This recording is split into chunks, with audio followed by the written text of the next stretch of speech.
Usually, people would assume that it is the government that is setting the direction and agenda on fighting climate change. Our clean energy. Renewable energy. Green, renewable energy. But what if I told you there is a country where the banks are the one fighting climate change? You see, when climate change and pollution is a topic of discussion, people automatically point to the government and say, the government needs to take action, the government needs to do this, do that, and how the government is not doing enough. Ministerio de Transporte, afuera. Ministerio de Salud, afuera. Ministerio de Desarrollo Social, afuera. But what if we're missing the point here? What if there are ways to save the environment with little involvement from the government and political will?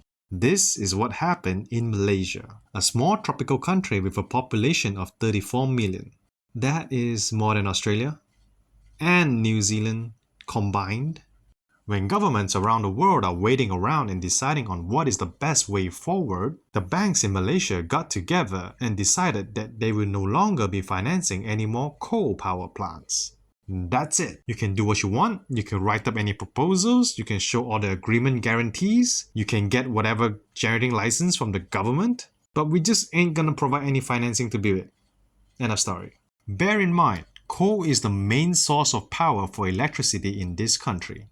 And since money makes the world go round, the plan actually worked.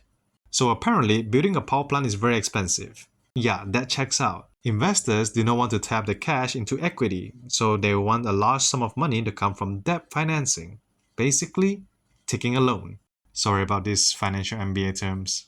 And the government is not into the business of financing stuff or owning power plants. At least, not anymore. So, without getting a bank loan, no coal power plant projects can take off. The government here now has a choice. Do we go against the banks and fork out some taxpayer money to build coal?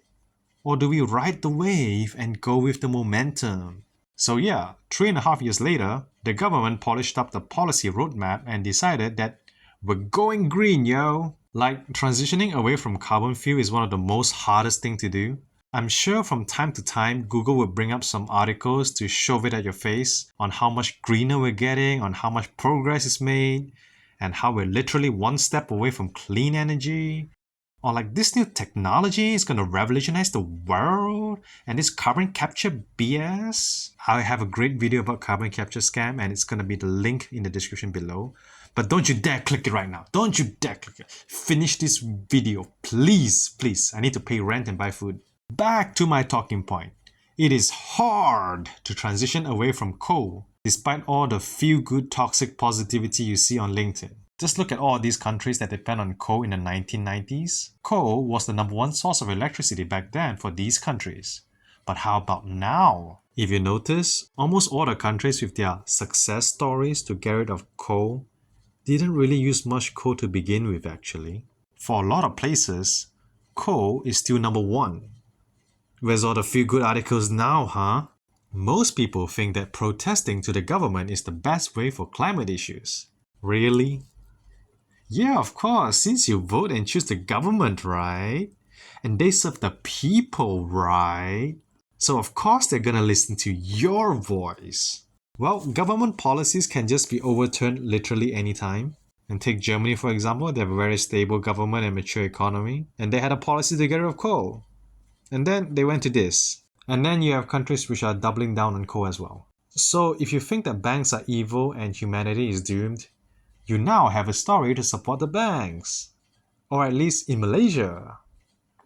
Whether the banks have an ulterior motive for this course of action remains to be seen. But what cannot be denied is that the banks hold tremendous power in setting the direction of society. Also yeah, earlier in the video I mentioned about how carbon capture is a scam. Click this video now. I need to pay my bank mortgage. You're watching the Funsi channel.